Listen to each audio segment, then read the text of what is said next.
Welcome to the Enlightened Misfits podcast, the space for entrepreneurs on a quest for unwavering certainty and purpose. I'm your host, Lauren, and each episode is a compass guiding you through authentic conversations, unraveling the mysteries of your human design chart, and offering tools from the remarkable guest. Join me as we embark on a journey to manifest greatness and create a life aligned with our deepest purpose. This is the space where misfits find their enlightenment. Welcome to the Enlightened Misfits podcast. Welcome back to the Enlightened Misfits podcast. I am your host, Lauren, and in today's episode, I have Elizabeth. She is a holistic life coach and spiritual guide. Welcome, Elizabeth. I'm so happy to have you here with us this morning.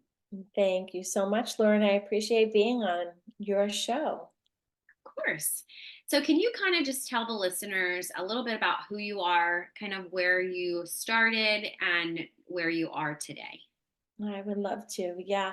So I started my journey in my early 20s. I was very aware that I was going in directions that may have not been so healthy for me. But I was also very intuitive. And I found myself in pockets of friends that I was kind of doing some more intuitive work and reading their energies, which I found was super weird, even though I was doing it. And I shut my gift off for so long. And then when I kept asking myself, what is my life purpose? What am I here for? What am I supposed to be doing? Um, I started my first career as a massage therapist. I went to school and I had lived out in Arizona, and I was introduced to massage therapy, and then a long story short, moved back to the East Coast where I originally was born and raised in Long Island, and then found my parents in Pennsylvania and the whole thing. But I started my practice and I thought it was just for massage therapy, but the journey that led me from one area of life and health and wellness led to spirituality and really connecting with the energy of individuals more so than their physical. And I found the body mind connection was wonderful. But then when I needed to help them heal and grow physically, mentally, spiritually, bringing that spiritual element back in to healing was so much bigger. And for me, it started with me being in very unhealthy relationships.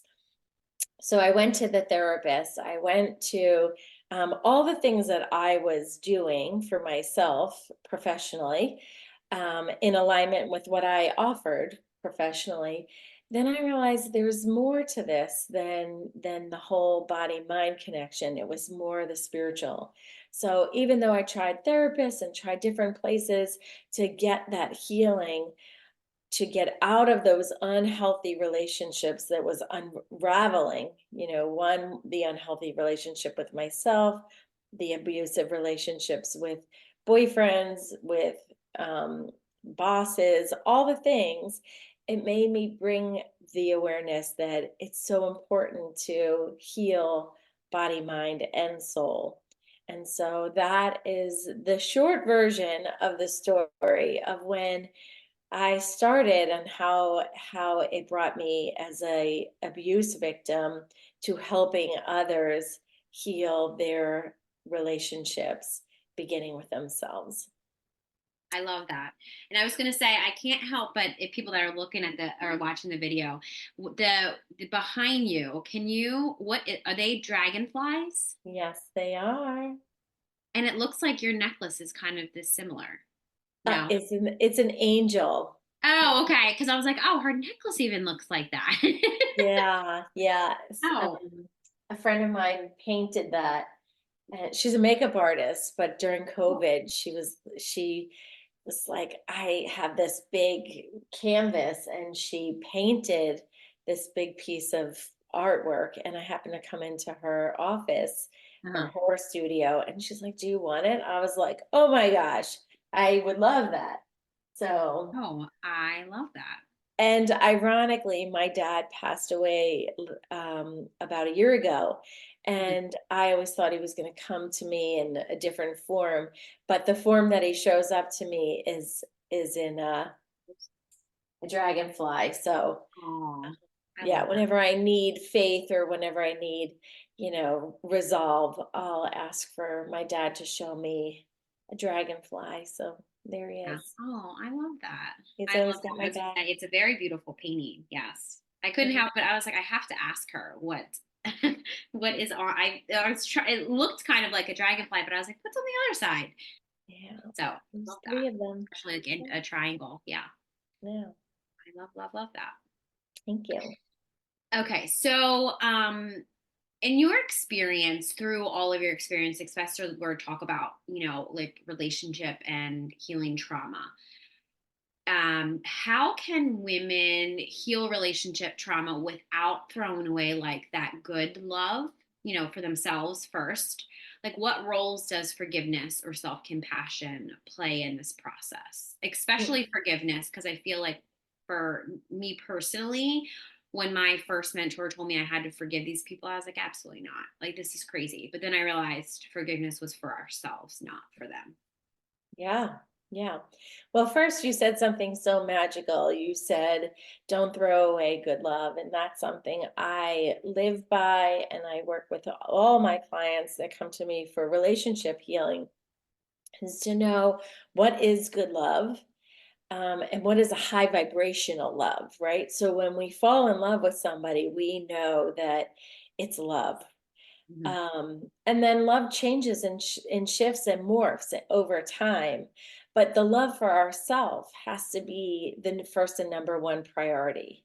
I know for me, having gone through unhealthy relationships, then when I found my husband now of 25 years, I thought, oh my gosh, is this the right person? And that love today looks so different than it was then. But first, I had to honor myself and nurture myself, find that feminine energy to love on her before I put that shield up constantly to ward off all even good love, right? Mhm. So I think working with yourself and noticing how you speak to yourself, how you nurture yourself. Not, I'm not talking about going to get a massage, getting your nails done, putting your Right. makeup on, all the things. I'm talking about being kind to yourself, feeling beautiful, feeling that you are here for greatness, knowing that you have a purpose in this life. So I think that I'm hoping I'm getting your question properly, but like really Oh yeah. getting to the point of loving on yourself first and allowing people to understand when I love myself so much, not as an ego based human, but more as a person that says, I'm going to allow you to love me for as much as I love myself. Right. So in my past, I felt crappy about myself and I didn't speak kindly to myself. So I was attracting people who were talking to me just the same way as I was talking to myself, right? Right. Yeah. And I love that you say that um it's like self, maybe I'm gonna paraphrase this, but when you said, you're not getting your nails done, getting a massage and all that, because I noticed that women are like, oh, this is self-care, which it is self-care, but more about like self-love, because I think one of my clients had said, yeah, like I, rested, I went and got a massage, I got my nails done, my hair done, or something like that, put my makeup on, and I felt better. She was like, but I still feel crappy inside. I was like, because you're fabricating, you're making material things, like you're doing all this material stuff, and you're not actually looking at yourself inside. You're avoiding that part because it feels hard or whatever, however it feels for you. And I love that you had said that, because I feel like that should be said more, when it's like self love or self care is not just getting your nails done. Like, that's for me, I always say, like, that's maintenance. Like, it's Yeah, not that's like, fluff. yeah, like it's maintenance. It could happen. It doesn't need to happen, whatever. It could happen if it, like if it makes you feel good, but it's like ultimately mirror work, healing, shadow work. That's what really makes, well, at the time, it doesn't feel good at the time, but that's actually ultimately makes you feel, or for me and my experience has made me feel the best. And actually, it's something that I enjoy to do. And it might sound crazy, but I'm like, oh, like doing shadow work and looking at myself or trying to figure out what I need to heal more. I guess it's because I've been doing it for like so long that it doesn't feel as hard, and it's something that I don't resist anymore, because I know on the other side of that resistance is what I'm going, like what I want. Same thing with like the other side of lack is abundance. So it's like whatever you're resisting is usually on the other side of, that thing that you want. Right, Yeah. absolutely. Yeah. Yeah. And I think that's the key thing is like looking at all aspects of ourselves and knowing, each age and stage we shift and change, and to find the beauty in that, in whatever that stage is. And even if it's in the darkness, see Right. the beauty in that darkness, because you know that the light is sure to come, Yeah. essentially. 100%. So, what role do you feel that forgiveness or self compassion would play, like, could play in this process? I think, just taking responsibility that we play a part in all aspects of life. So we know we need to forgive ourselves. We know we need to give ourselves grace for when we don't show up as perfect and as wonderful as we think we should. But also to see the light in others as we see the light in ourselves, to see that there's darkness in others as we see the darkness in ourselves. So giving ourselves compassion to say, for example, if that person didn't act according to the way that I want them to act, to say, okay, well, I give that person grace because maybe there's a lot of things going on in that situation and steps before me or moments before having this interaction with me, right? Right. And but also doing the same for myself. There was a time in my life, and I don't say this with bragging in any way, but I remember having gone out with my husband. We went for dinner and I had a drink, couple drinks, maybe two, whatever, doesn't matter how many. But I remember starting a fight with my husband after those two drinks. And it was like such a irritation to me of like, life was wonderful, everything was great. We went for a beautiful dinner, we went to a party, had friends, blah, blah, blah. The next day, he's like, why were you acting like that? And I had to really recall, number one, wasn't the drinks, right? Well, what happened before the drinks? And I realized, like, first of all, I'm an empath, so I'm super sensitive to humans and being around people. And I Yeah. had watched the news right before we went out for dinner. And what was going on in the world was something very catastrophic, very upsetting. So then when I had a couple drinks, and even though it was a wonderful evening, I was picking a fight with my husband and the person I loved, and I didn't understand why. And then when he brought it to my attention the next day, I could have done one of two things, like shoved him aside, fought back, said, no, not me. Yeah. Instead, I did a lot of introspective work to go, what happened before? What happened leading up to this? Because I was in a good mood.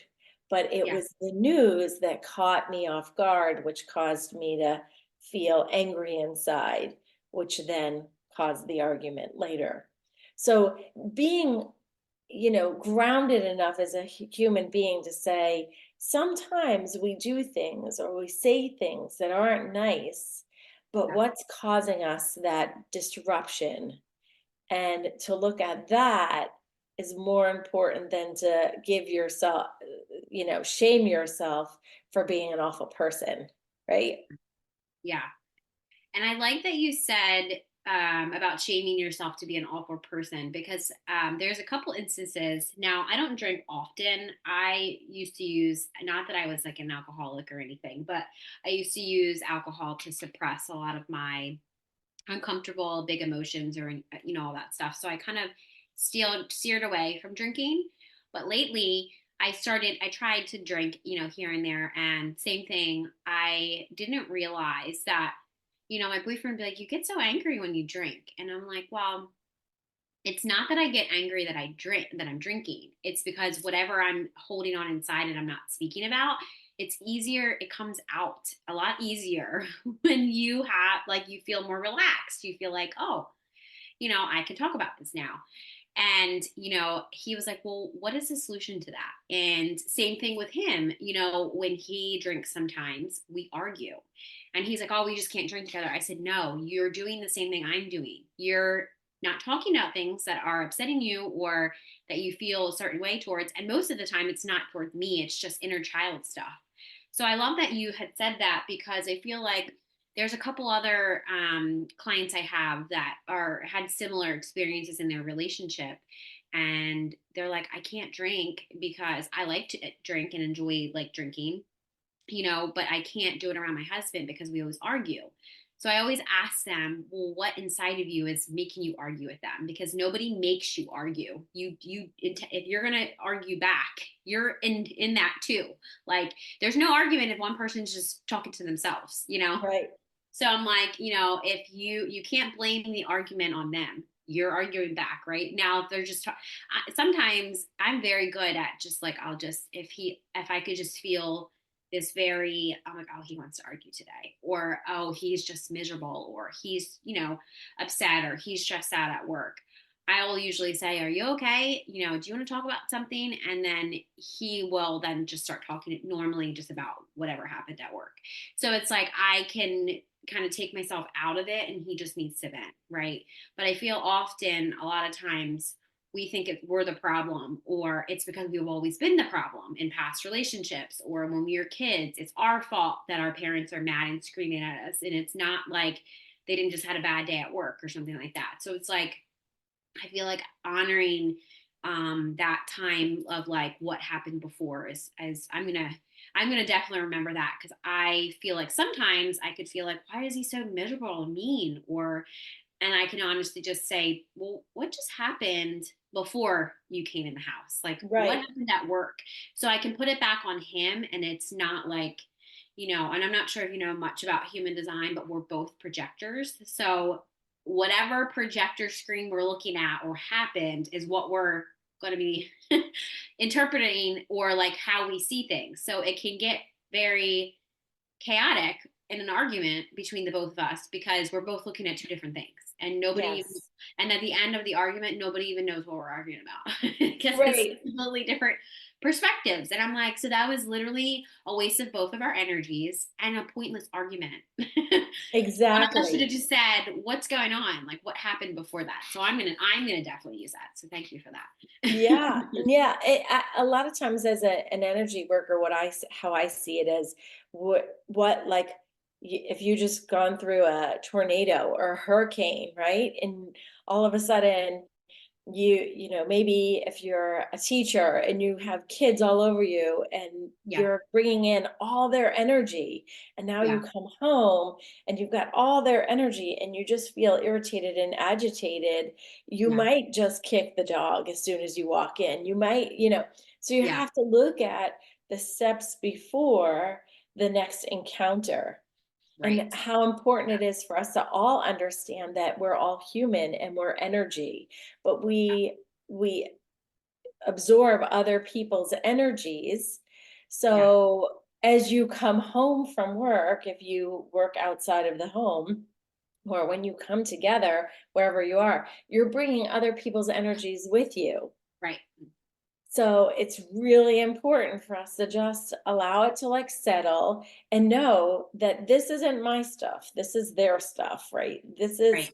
Yes. I say a lot of times, our last name is Sanchez. So my husband will be coming in from traveling, and he's high type A, right? Type A person, just naturally. But Yeah, then on steroids after traveling. And I'll say to the kids, okay, guys, hold back the walls because daddy's coming in. The Sanchez storm is coming in.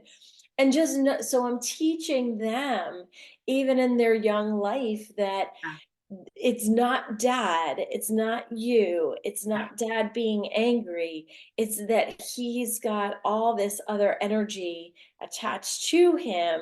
So yeah. let him come in with ease, stay away from him, let him get himself situated and organized, Yeah. and then when he feels grounded back home in home life, he'll be calmer, and then we can talk to him and approach him gently, because otherwise it doesn't look very pretty. Yes. Yeah. I feel like I've noticed that with my daughter too, with coming back from her dad's house or her dad's family's house. She's very emotional, more emotional than she normally is. She's in this stage of like she thinks that she could cry, and I'm going to give her what she wants. Like I just ignore that. Like I ask her if she needs comfort, and then if not, I'm not going to like, I'm not going to play into that because you're just trying to manipulate me. I can feel it. So no, we're not doing that. we're not. You're not going to get anywhere in life trying to cry for what you want. Like I'm not. Right. That's not. We're not going to do that dynamic. But she coming back from her dad's, we do, one of my friends had said, because I was like going through a hard time, like I don't know, like it's just so hard to kind of regulate her back into like, usually I kind of just let everything kind of just settle, but it was really affecting my energy too. And as much as I put up boundaries or I tried to kind of just like let her be, it was like chaotic. Like, and I was like, I feel like we need to do like a detox before she gets like when she comes back home. So we have this, like she'll get a bath. I'll put lavender in it. She can just, she's more like attached to me when she comes back than normal. Um, but I had this ritual that we go outside and like I'm like teaching her to literally take the energy off for her and like throw it into the ground. And Hmm. she loves that. Or like she stands out on the ground or she'll sit out on the ground. Lately she's like, can I sit out on the ground naked, mommy? And I'm like, well, I mean, if you want bugs crawling on you, sure. But like, sure. But it's like, and then she comes back in when she's ready, like when she's like, okay, mommy, I'm ready to go inside. But I feel like that, and then my intention for that is just to put all of that negative energy that she had to endure that this whole weekend back into the earth. And I feel like that, um, so any moms that or dads are listening, that you could use that because I feel like it's really truly helped with her coming back. Same thing with my boyfriend. I said to him, why don't you have like Palo Santo in the car or something and like clear yourself before you come into the house. And he's like, oh, you're so funny. So he thought about that too. But then he bought me as a joke, he got this mat from Amazon and it says, check your energy before you come into my house. And he bought that after our argument because I was like, I'm telling you, that is the reason why. Because I'm home, or I work, from home. So I'm in my own energy. So if I'm mad, miserable, or angry, I know if it's my energy or not. Right. And same thing with my daughter. Now, if she's home with me, the days that she's home with me, I can feel a little bit overstimulated. I'm like, oh my God, like, or like chaotic or overwhelmed. But then when he gets home, I ask for alone time for myself, like, because I just need to regulate myself. I can't obviously tell my daughter to go regulate herself. She doesn't know how to do that yet. I'm teaching her that. Right. But for me, I need time out. I need to go in by myself, go outside, go for a walk, something like that. So I'm not transferring that to him because he'll immediately feel that if Yeah. if that is the case. Yeah. Great tools. Absolutely. Yeah. Because I was going to say, there's been times where I didn't do that and I see the after effects of it. And I'm like, well, I'm not doing that again. We're not doing that again. Right, you right. know, And knowing, just knowing what it is, but also right. teaching, and I think even teaching your boyfriend that it's so important for him to shake off all that he's coming in with because Yeah. it's not his to take on. Yeah. And so many of us are very highly sensitive. So we Yeah. feel it, we might not know what it is, but we're bringing in everybody else's energy. And that's not here to take up residence within our household, right? Right. Yeah. So That's not welcome here. right, it's not welcome. And they're welcome to come in for dinner, but they're not welcome to stay, right? It's Right. Right. but Yes. You that's the can key come, but you thing. got to go. Yeah, and that's the key thing that and I love that you're teaching your daughters. I've been teaching my kids, like I said, my oldest is 18. Yeah. And I started a nonprofit for children in the mental health alternatives awareness to Yeah. teach parents that these tools are valid to help support mental health because Right. we don't get into mental health issues just by just doing nothing, right? Right. And yes, therapy is wonderful, but something like grounding, like you're teaching your daughter to sit in the ground and allow Mother Earth to take on all that negative energy, Yeah. starting at 4 or 5 years old, she's going to be like, this is normal for me. My kids sleep with crystals. My older one brings all that stuff with him across the country when he left for college this year. So Yeah. I know it works. And I think Right. that that's the key thing that, as long as you just continue to show it, and even though when they think it's weird and they're awkward ages, Yeah. that when I say middle school is awkward, or high school is even more awkward, but Yeah. they learn it so then they can have more ease as they age and as they go into different developmental stages and learn how to relationship later in life. Yeah. Yeah. So, Yeah, definitely. I'm teaching my daughter because she feels like I feel like sometimes when she thinks about going to her dad, she gets anxious, or she thinks about she has to go to daycare, or she has to go to like my parents. And I think it's just the whole transition period for her. She gets anxious. Like I can feel her anxiety. And I always tell her, it's okay, you'll have fun, all that stuff. Now with her dad, it's a little bit different because I don't want to necessarily lie to her. Like I don't know how it is over there. I just know how the relationship was with me. So it's like I just am very hopeful that I'm like, well, daddy, you have fun with daddy, you play with him. And she's like, but I want to stay with you, mommy. And then it's kind of like I'm trying to teach her that, well, I have to share, everybody loves you differently, everybody loves to be with you, and she's like, I can just breathe, mommy. I'm teaching her the method of like breathing, because she got her ears pierced, so she gets really anxious when I have to clean her ears, like she thinks it's going to hurt, or that type of thing. Like it's like she thinks about it before it actually happens, and she's like, I'll just breathe. So like, and she'll remind herself of that too, at like take a deep breath in and breathe, and it doesn't feel as bad on, like when she's breathing, because her nervous system is relaxed. So like, oh my god, this is like fight or flight, like, oh my right, like this is gonna right. hurt, all that stuff. So it's like, and then obviously when that happens, I feel like that's a tool that she can use through her whole life. Because I always have to remind myself, oh gosh, I gotta breathe.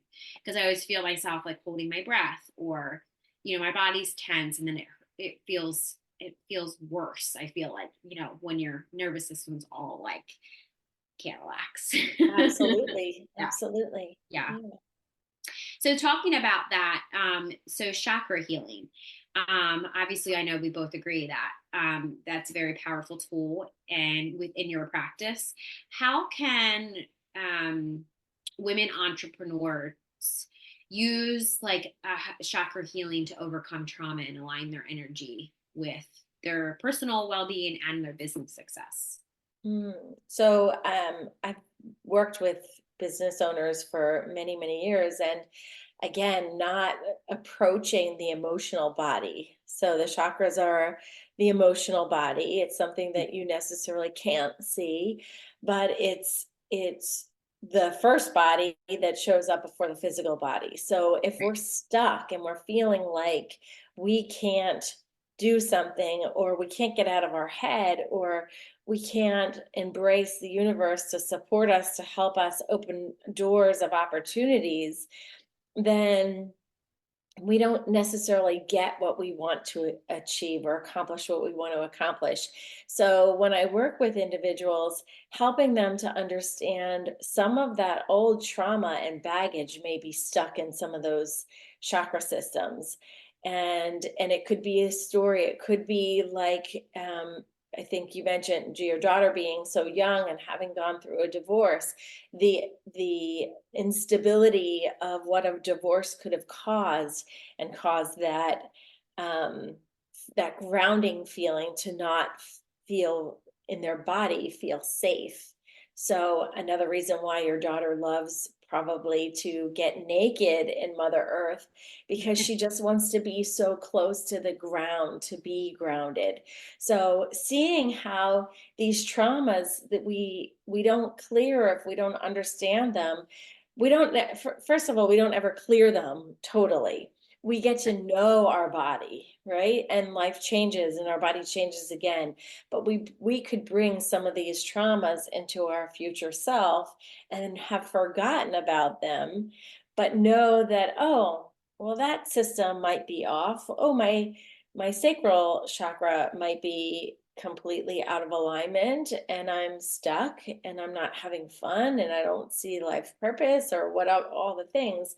But Mhm. yet in my other side of my life, I'm trying to achieve and build a business and get there fast and grow hard and grow big.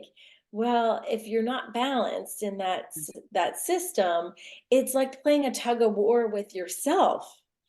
And I think that's where a lot of women entrepreneurs who I typically work with get so caught up and get so stuck, because they think it and their mental body says, oh, yeah, I can grow, I can be big, I can have this major successful business. But their emotional body is saying, oh, wait, but you forgot when you were let down by that human, when you were 14, or all this trauma that could have showed up. So Yeah. it's really important to see it as one, but also to work with your being as one, to help clear out that old baggage and the old stuff that's not working for you anymore. I like that as how you said that, because I think a lot of entrepreneurs that I work with too, they have this, like, I feel this way, but why is this showing up? And I often say, I take them back to like when they were a kid or when they were a teenager or whatever, whatever story is coming up. And I don't think they believe me until they realize, oh, it is that. Or, oh, it is that story that I remember I still probably tell myself every day. Like, Right. how about if you fail? Fear of failure or whatever. And it's like fear and your ego is there to protect you. It only has one job, but it's also your job to understand, is this going to help you? Is this a story that somebody made you believe? Or maybe this was your mom? Like, whose voice is it? And most of the time, even like when I did this myself, it was always my mom's voice telling me, you're going to fail. Or this is, what if you do something different than the rest of the world? Same thing with like when I started my business. And I had a very successful job career, making 6 figures, 7 figures, and I decided to leave that job for what I want to do, like what my actual soul's purpose was. And she's like, oh my god, what happens if you fail? What happens if it doesn't work? And I'm like, well, I'm just going to trust the universe telling me that this is what I need to do is enough. And it's just, now looking back on it, having a podcast, having a successful business, having people that, have success stories, and that will like even tell her, I can't believe your daughter is so successful. I remember when you were telling me blah, blah, blah. And I was like, yeah. So it's like now it's her own limiting beliefs. And she had told me this probably a couple months ago. She's like, I am so proud of you. And I was like, Mom, it actually makes me sad that it took this long for me to show you. Not that I was proving to her anything, but it was more, I want to say it was more of like encouragement to make sure I don't fail, because I wanted to prove to her that this is going to work. You know what I mean? Yeah. Yeah. Not that that was my sole purpose of it, but my daughter was the main thing. I wanted to create a legacy for both of us. When I'm not here any longer, she has this, all that stuff. She can do whatever she wants with it. But it's more of like that purpose, that I wanted to create a legacy, for, myself, my family, and, anybody out, any other generations that want it. So it was like that deeper, soul driven, heart centered purpose that I knew that my mom just didn't understand. Yeah. And it's because your mom wasn't taught or your mom was taught differently, Right. right?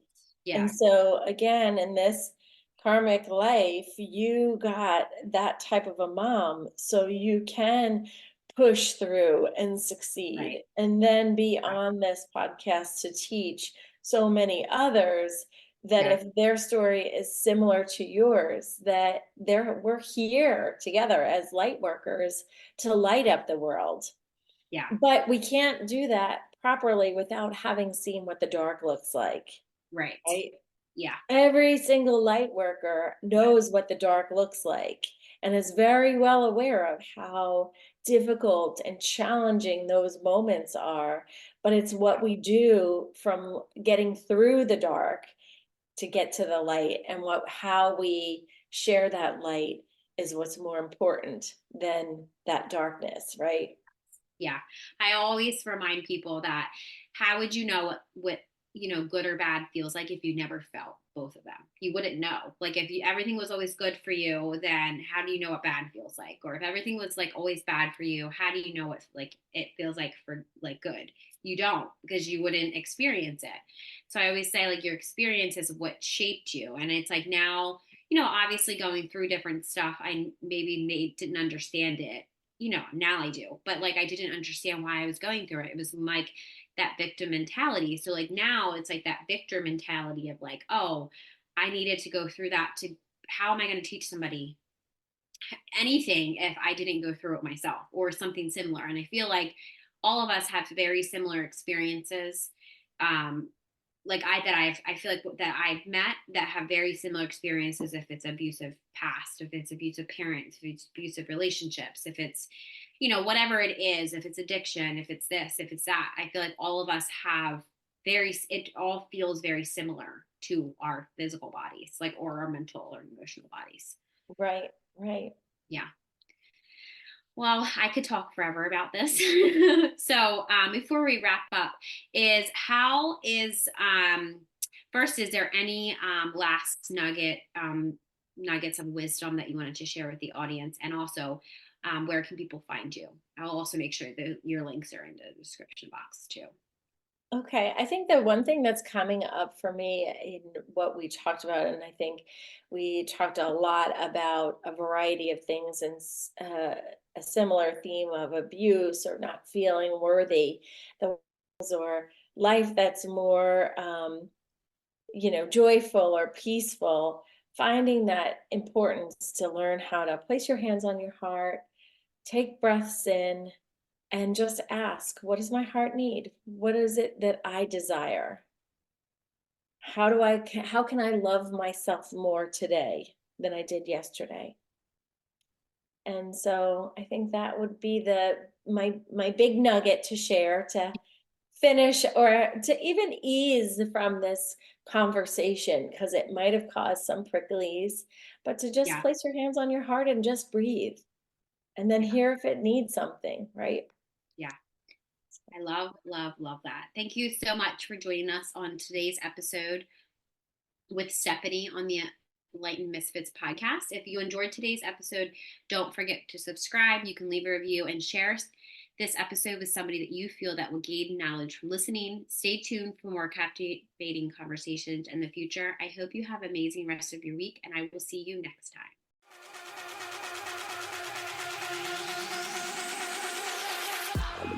Thank you for joining us on another enlightening episode on the Enlightened Misfits podcast. If you are a current or inspiring to be fempreneur, suffering from the fear of being seen and or feel very triggered when you're building your business, reach out to me at The Mermaid Light about my Rich and Resilient Biz Baddies. This is a collective text message Voxer support group designed to help you heal your triggers and turn imposter syndrome into bad bitch energy. If you resonate with our conversations and insight, don't forget to subscribe, rate the show, and leave a review. Your feedback fuels our mission. Remember, your journey to unwavering certainty and purpose is ongoing. So please make sure you stay connected with us on social media. Keep manifesting greatness in your life. Until next time, this is Lauren from the Enlightened Misfits podcast. Stay enlightened, stay inspired, and keep manifesting your extraordinary path.